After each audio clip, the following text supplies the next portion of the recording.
My work concerns the reconstruction and analysis of relief fragments that were found at a site called Komel Nana, which is at Tel El Amarna in Middle Egypt. And it dates to the 18th dynasty, to the reign of the so-called heretic pharaoh Akhenaten.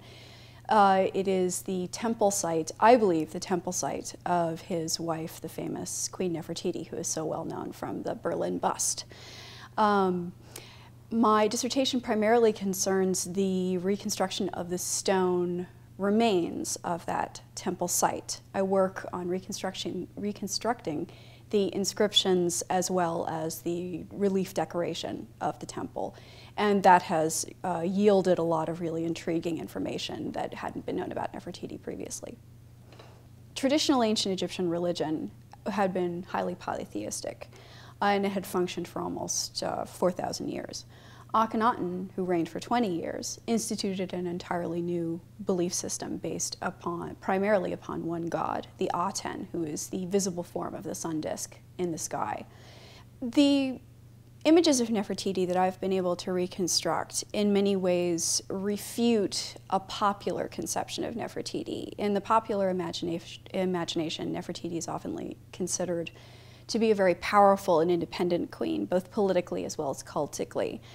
However, my research has demonstrated that in this temple, she is represented as half the height of Akhenaten. In Egyptian art, size matters. Iconography indicates the prestige of the individual represented. So by representing her as half the height of Akhenaten, she's being emphasized as being subordinated to his authority. Which is unique. One would have assumed that in her temple that she would be represented at least at a naturalistic height to the king, but that is not the case. So it's important to look at the past in terms of not anachronism or an attempt to impose modern political or even feminist interpretations upon the past, but instead to take it as it is. Although Nefertiti most certainly played a very significant role in Akhenaten's reign, most certainly, it appears from my research as well that she served to take the place of many of the goddesses that Akhenaten's new heretical, quote-unquote heretical, religion had rendered anathema to ancient Egypt. So as a result, she takes the place of the goddesses Isis and Hathor. So she certainly is extremely important to his religion and his reign as well.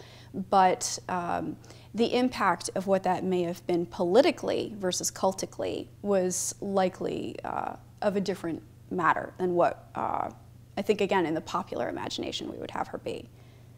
My research has found the tip of the iceberg, and by continuing this research, I'm hoping to get a better understanding of Akhenaten and Nefertiti's role in this new religion.